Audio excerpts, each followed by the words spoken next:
creo que te va a aparecer, ¿no? Como algo que te notifique que voy a grabar. Ya. Ahí. Pues bueno, muy buenas tardes. Te agradezco de antemano esta entrevista. Como ya te había comentado, la finalidad es que yo conozca un poco más de las organizaciones que hoy en día hay en la Ciudad de México, así como otras entidades que desafortunadamente no he conocido ni he podido acercarme. Y también para pues tener este conocimiento, ¿no? De la parte del VIH, el SIDA, todo lo que conllevan, ¿no? Porque pues es de suma importancia para mí. Entonces, pues bueno, voy a iniciar con la entrevista y decirte la primera pregunta. ¿Cómo te llamas? Mi nombre es Christopher Turner. Bueno, yo soy psicólogo en el enfoque Gestalt. El enfoque Gestalt nos sirve mucho precisamente para poder abordar este tipo de problemáticas, que es como el VIH. ¿Por qué? Porque en la terapia Gestalt nos enfocamos a la experiencia y en el presente. Entonces, bueno, sirve demasiado. Actualmente estoy trabajando en la Red Mexicana de Personas que Viven con VIH y pues vamos a responder esta entrevista. Pues bueno, de antemano te agradezco nuevamente por la entrevista y por el espacio, ¿no? Pues bueno, cuéntame un poco de Red Mexicana de las personas que viven con VIH y SIDA. La Red Mexicana es una organización de sociedad civil integrada por personas con VIH y personas que quieran entrar, digamos, de una modalidad para solidarizarse. No sé si me voy a entender.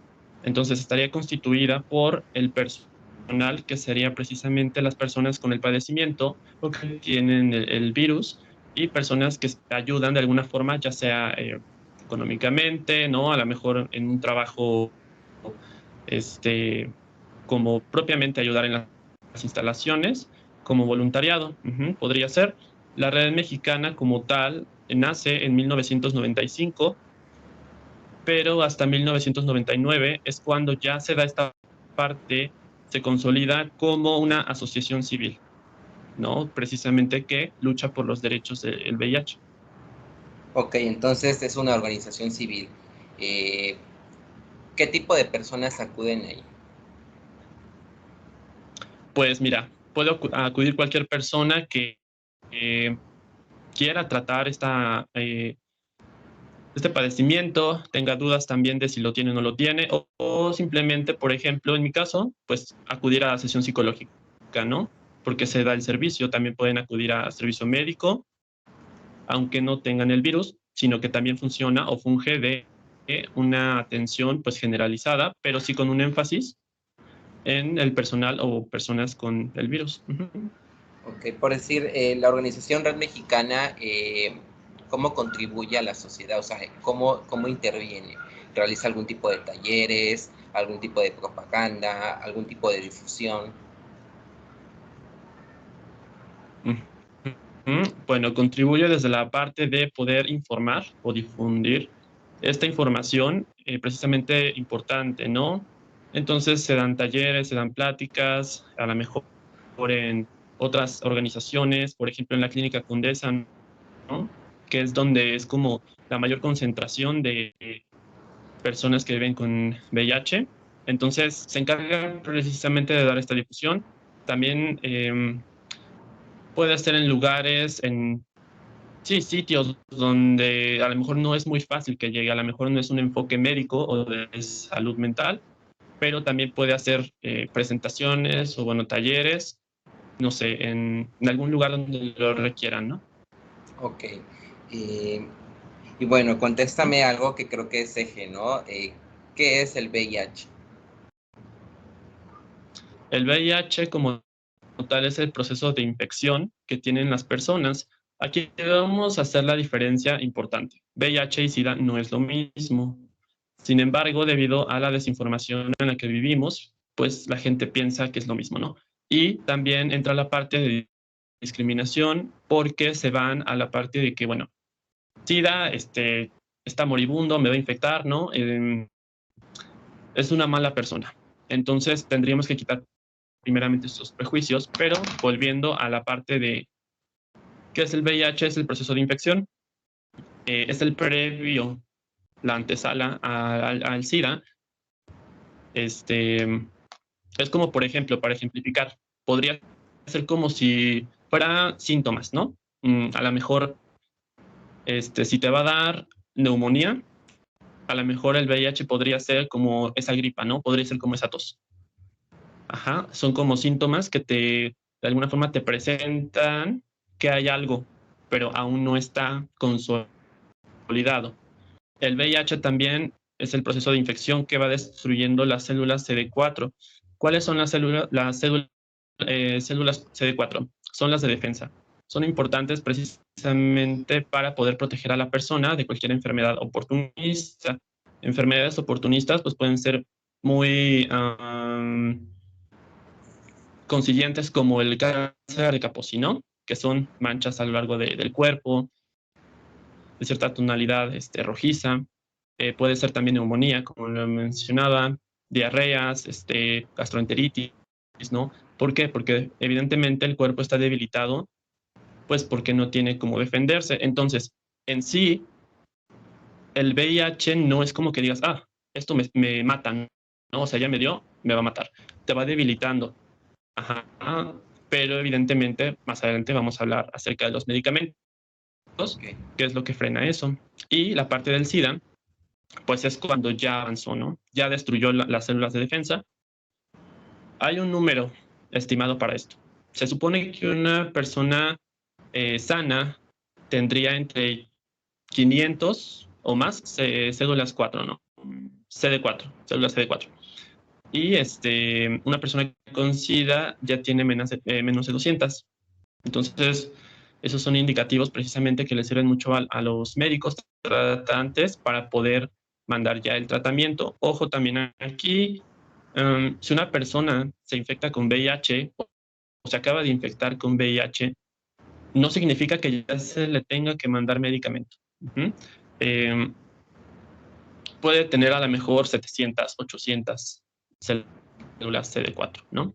Entonces lo que hacen muchas veces los médicos es esperar a que vayan bajando paulatinamente para poder ingresar ya el medicamento, porque el medicamento es fuerte, es preciso para eso y pues obviamente hay que tener en cuenta también otras cosas como exámenes generales, ¿no?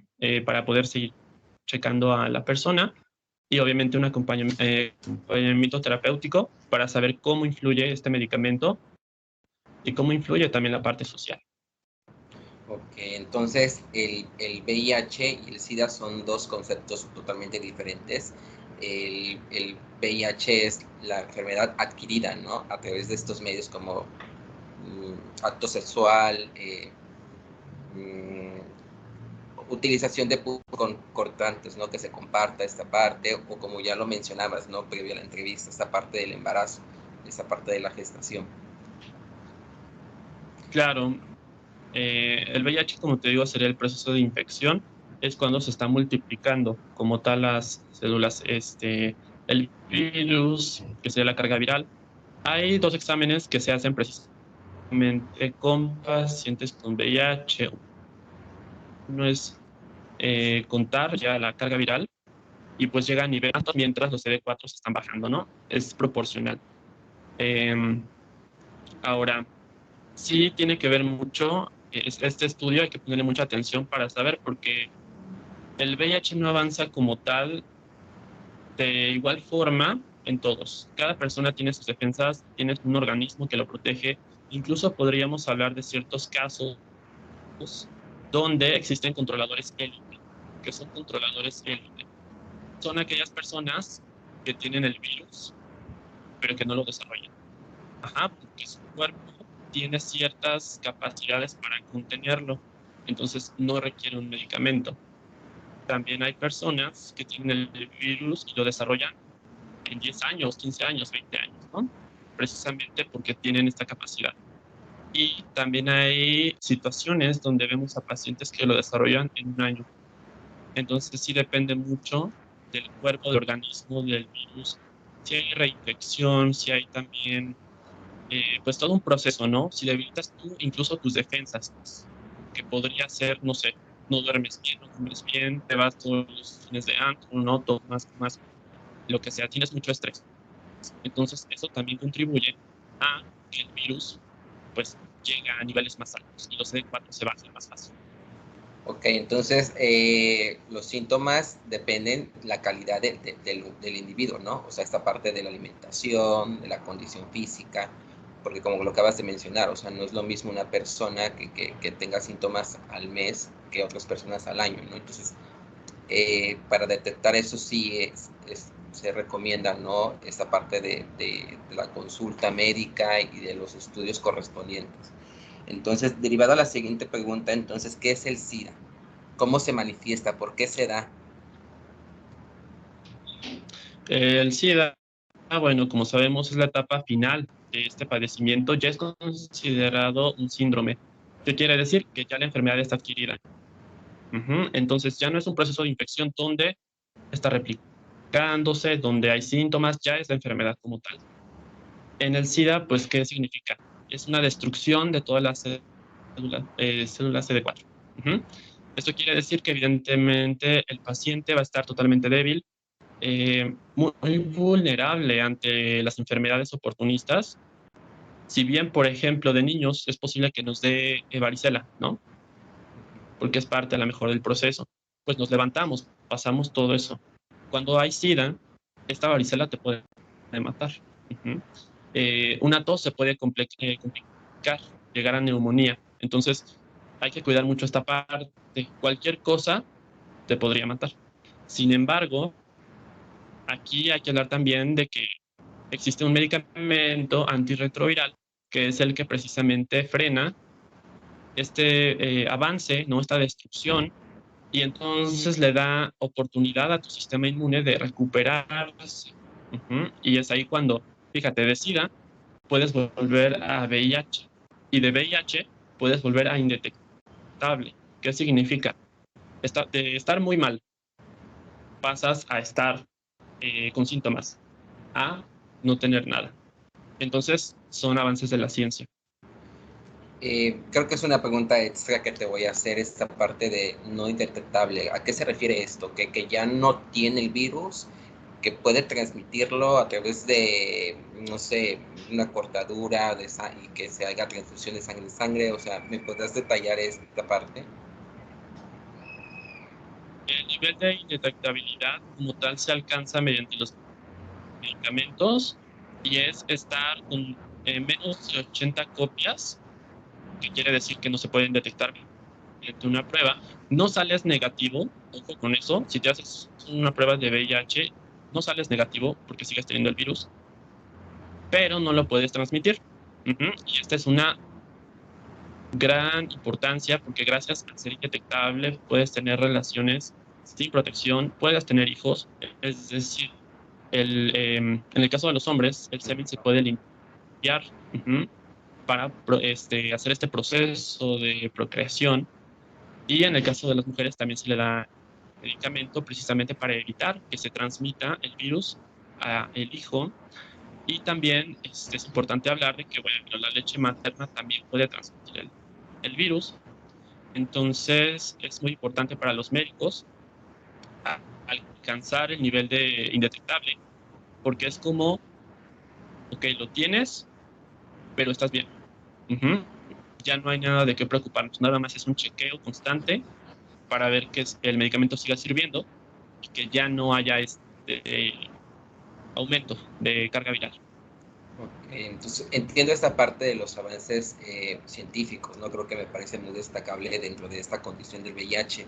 Mi pregunta sería, ¿los doctores lo recomiendan? O sea, la enfermedad ya se puede controlar a través de, como tú lo mencionabas, que ya, por decir, en el caso del varón, puede tener un hijo, ¿no? Igual la mujer, o sea, ¿es recomendable? O sea, es moralmente, o no sé si sea la palabra correcta, de orientar a esas personas a que se atrevan. O sea, no hay un riesgo de que el niño o este tratamiento fracase y que el niño pueda, o la criatura, pueda contraer esta enfermedad. No hay un riesgo si se es indetectable, porque evidentemente el virus ya está controlado. Ahorita vamos a hablar de qué es lo que pasa con el medicamento. Este, pero no hay un riesgo de transmisión. Entonces, precisamente en base a eso es como se dirigen los médicos. Esto no quiere decir que todas las personas que tengan VIH pues, van a querer tener hijos, ¿no? También es algo que destacar. Eso sería más en un caso, eh, tratando de generalizar, porque no siempre es así. A lo mejor hablando de una pareja heterosexual que ambos lo tengan, ¿no? Y que ya estén indetectables, pero quieran tener hijos, entonces probablemente se podría hacer este proceso. Ok. Pues bueno, continúo con la otra pregunta. ¿Sabes algo respecto al origen del VIH? ¿Dónde surge? ¿Cómo se propaga? ¿Es cierto esta parte de que las autoridades minimizaron y que a raíz de esto no hubo una contención ni una educación sexual en su momento y se propagó? Pues mira, hay muchas teorías, ¿no? Desde las más aceptadas por la ciencia hasta lo más conspiranoico, ¿no? Entonces, ahí sería muy, muy subjetivo. O sea, yo podría decirte lo que yo considero, pero eso no es la realidad. Entonces, sí, de que surgió, de que afecta, de que es muy inteligente porque muta, de que hace bastante daño al ser humano, sí, eso es cierto, pero como tal el origen sí puede ser muy subjetivo. Ok. Bueno, me voy con la siguiente pregunta. ¿Cómo colaboras tú en Red Mexicana? Bueno, yo soy psicólogo clínico. Mi labor ahí es como tal ayudar, acompañar, tener en sesión a las personas que hayan sido recientemente diagnosticadas para precisamente acompañarlas en este camino. ¿Por qué es importante ir al psicólogo? Pues porque nosotros otorgamos herramientas emocionales precisamente para llevar un duelo. Recordemos que cada enfermedad pues es un duelo, ¿no? Ahora, cuando le aumentamos un peso social de esta índole de que el VIH te vas a morir, de que el SIDA es malo, ¿no? Evidentemente encontramos a un paciente bastante desestructurado, por lo que es imperante, obviamente, el poder atenderlo desde la psicología, ¿no? Entonces, es un acompañamiento semanal, precisamente para también generar una adherencia. Una adherencia es que te estés tomando el medicamento, si no te lo tomas, ¿por qué no te lo tomas? Qué sientes, ¿no? ¿Cómo te sientes? ¿Qué piensas? ¿Qué onda con el trabajo, con los amigos, con la pareja? Cuestiones sociales también se abordan, ¿no? ¿Cómo concibes tú el hecho de estar con un diagnóstico que es parte ya de tu vida? No cambia tu vida, es tu vida, pero es un paso más en tu vida. Ujú. Ok. Me voy con la siguiente pregunta que dice, ¿qué tipo de personas atienden? O sea, ¿quiénes son los que se acercan a red? ¿Qué edades? Porque sí es una realidad que esta condición no respeta ni religión, ni edades, ni género, ni edad, o sea, ni edades, vuelvo a reiterar. Ujú. Mira, generalmente los pacientes que vienen a la red, pues son personas que nos encuentran por Facebook, por las redes sociales. Generalmente, bueno, yo podría hablarte de un margen de los 20 años a los 60 años, 65 años, ¿no? Evidentemente, cada rango de edad con su complejidad, con su característica única, y también se llega a tener adolescentes. Ujú. Em, ha habido situaciones donde llegan niños, pero acompañando a una familia por el hecho de la terapia tanatológica, por ejemplo, cuando se ha perdido un miembro, ¿no? De la familia, también cuando una parte de la familia, el hijo, el padre, el tío, el primo, lo tiene, ¿no? Y entonces hay que precisamente generar esta red de apoyo con toda la familia para que puedan apoyarlo en este proceso. Ok, entiendo esta parte de la variedad, ¿no? De edades que acuden a red. Yo me incliné un poco por, dado a mi objetivo que es realizar una intervención en niños y niñas con VIH, es cuando se te acercan, o sea, ¿por qué tienen VIH? O sea, ¿qué métodos se pudieron haber contagiado? Hay varios métodos. Aquí el predominante y también, bueno, hay que hablar de que la red como tal se enfoca precisamente en un entorno LGBT. No necesariamente, también como te comentaba, llegan personas con preferencias sexuales heterosexuales, eh, em, pero es más enfocado al LGBT. Entonces, hay un mayor porcentaje de por transmisión sexual, ¿no? Transmisión debido a sexo anal sin protección, sexo oral también se puede dar en un menor número y también llegan casos donde hay transmisión sanguínea debido a que comparten drogas. Ok, muy bien. Eh, bueno, la siguiente pregunta es, ¿qué piensas sobre los prejuicios que existen ante las personas que padecen VIH y SIDA?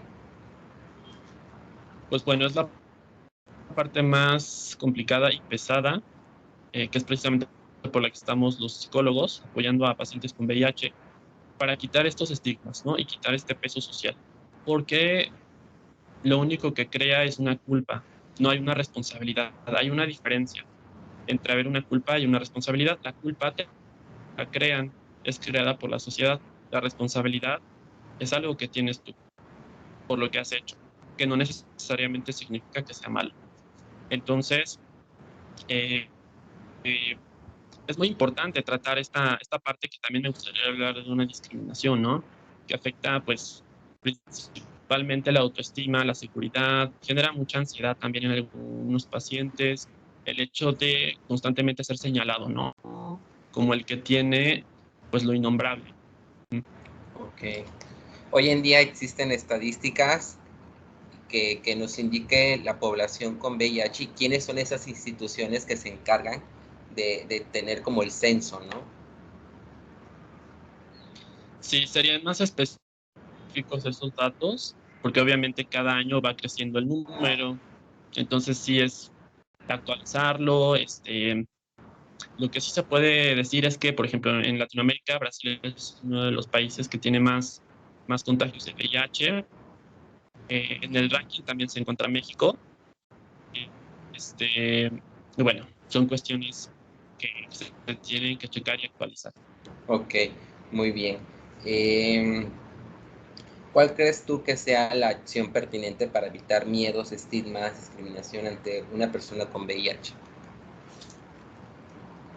Sería psicoeducación y educación sexual. Considero que sería lo más importante poder generar talleres y si bien también implementar materias a la primaria, a la secundaria, educación sexual, porque esto alimentaría a la persona precisamente de herramientas, ¿no?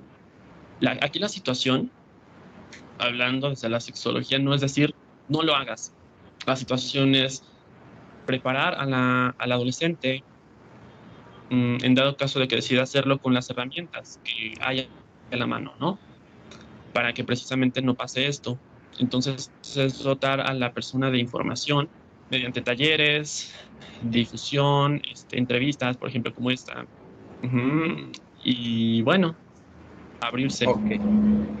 La siguiente pregunta sería, ¿cuál es la calidad de vida de una persona con VIH? ¿Y cuál sería la calidad de vida de una persona que tiene SIDA? Ok, la calidad de VIH como tal, te digo, si se controla con el medicamento, puede ser muy similar a una persona que no tiene el diagnóstico. Esto también, aquí hay que quitar muchos estigmas. ¿Cuál es la esperanza de una persona que no tiene el virus? La misma, porque finalmente tú puedes salir y te atropellan, tú puedes salir y te enfermas de algo que se complica, ¿no? Entonces, habría mucho que decir acerca de eso, pero considerando que, bueno, que no pase ninguna situación, que sigas sano, hasta una edad adulta, sí puedes llegar hasta los 70 años. Obviamente hay que seguir checado de estudios.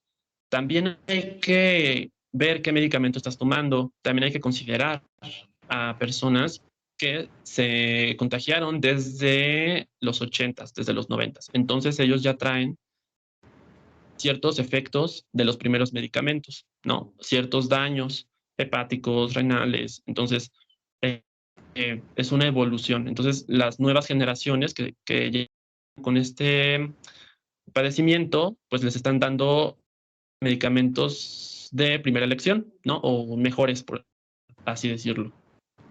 Ok.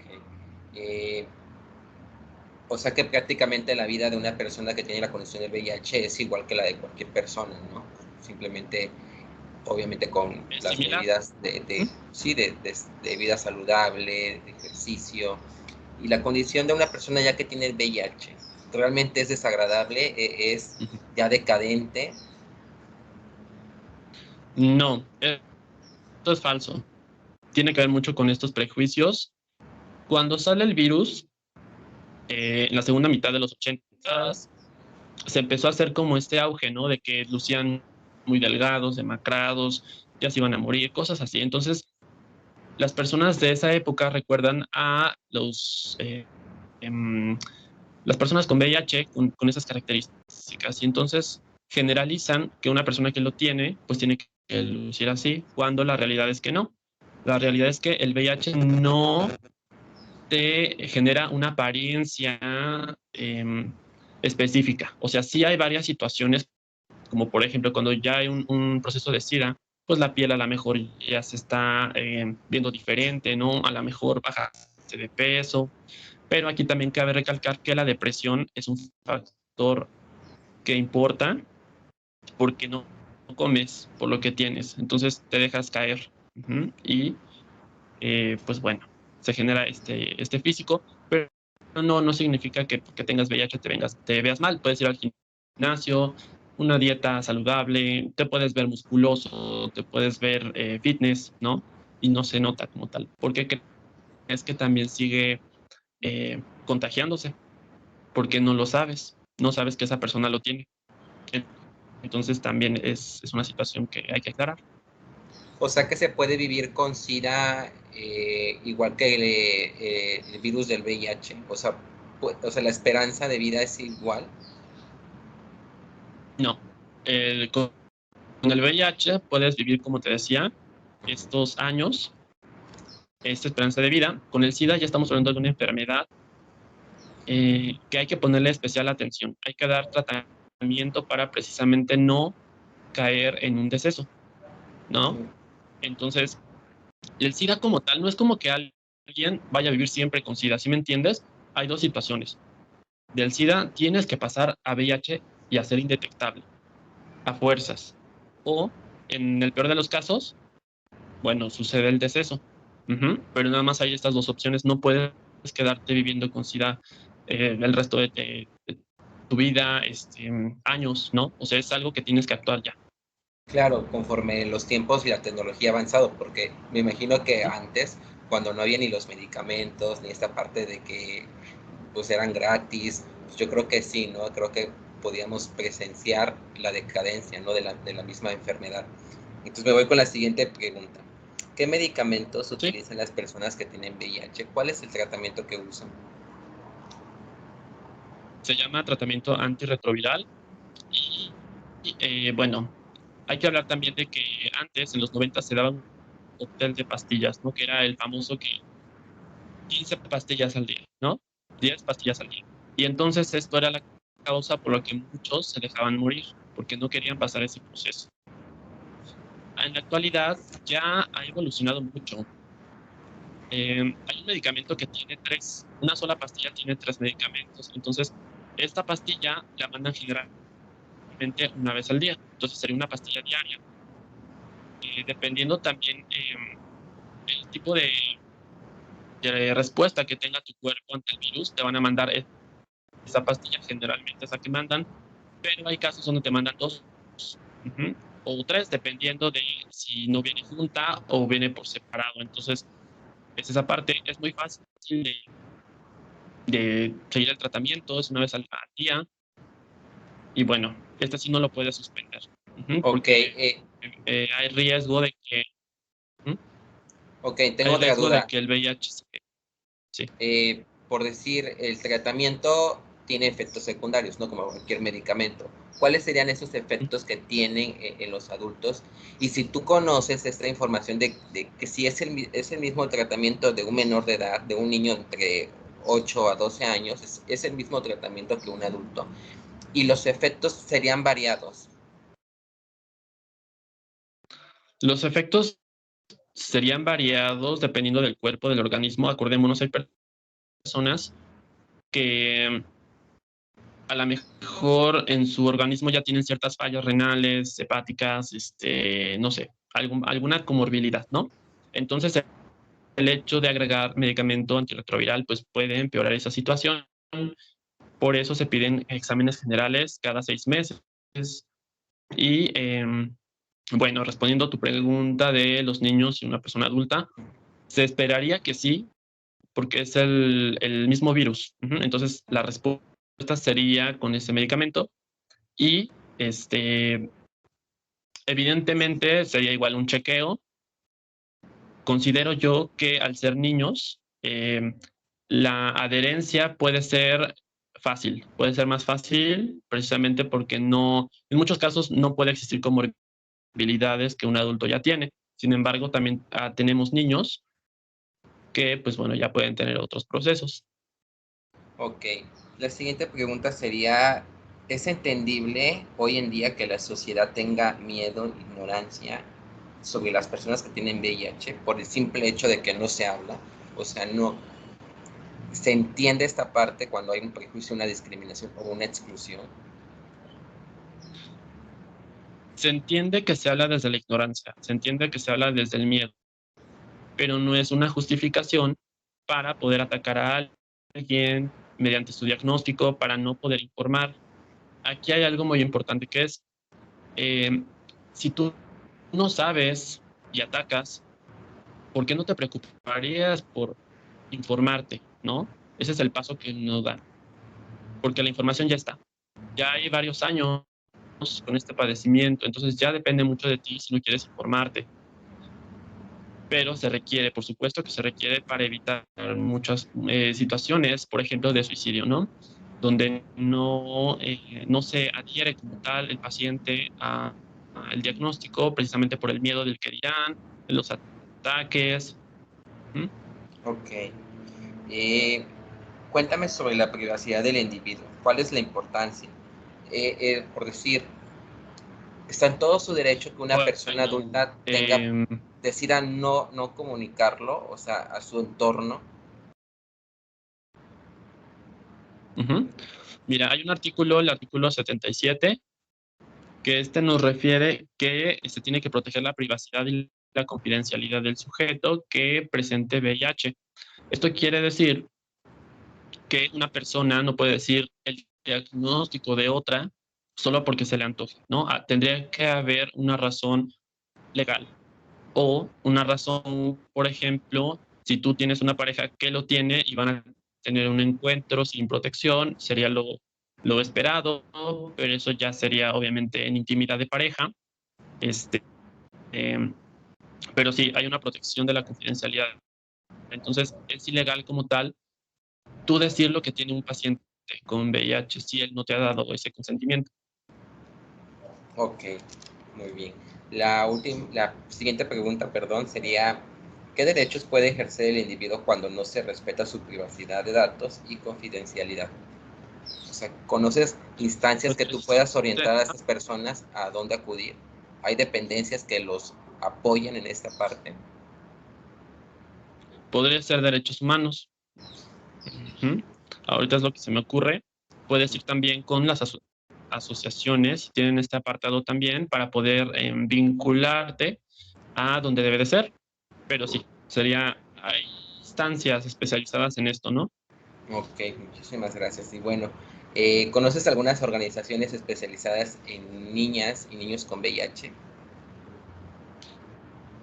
Pues mira, como tal, sería una que quiero mencionar, que sería la Fundación Mexicana para la Lucha contra el SIDA, AC.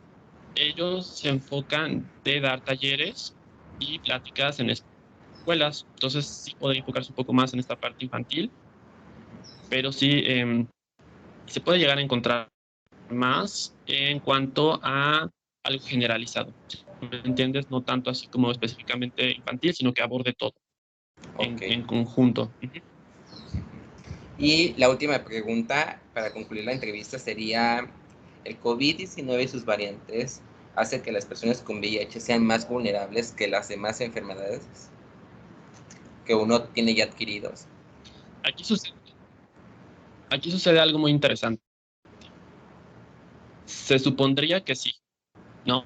Porque constantemente las personas que tienen VIH se supone que están más vulnerables, pero aquí hay una sorpresa, que es el medicamento, al ser un antirretroviral, pues cierra las puertas precisamente al VIH y por ahí te llega como a, no quisiera decir tratar, pero sí puede llegar a no dejar que sea tan severo otra situación viral, ¿sí me entiendes?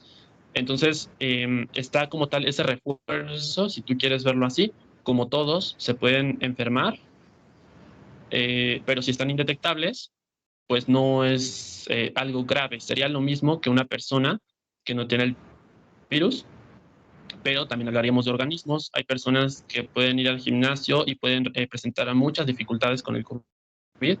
Hay personas que pueden presentar a lo mejor sobrepeso y no presentan ninguna complejidad. Ok, pues mira, te agradezco mucho por la plática, por la entrevista. De verdad que te agradezco tu tiempo y tu conocimiento. Creo que estas respuestas me van a ayudar mucho a consolidar pues mis categorías, ¿no? De conceptuales de abordar, para abordar y poder desarrollar mi tesis. Así que te agradezco mucho.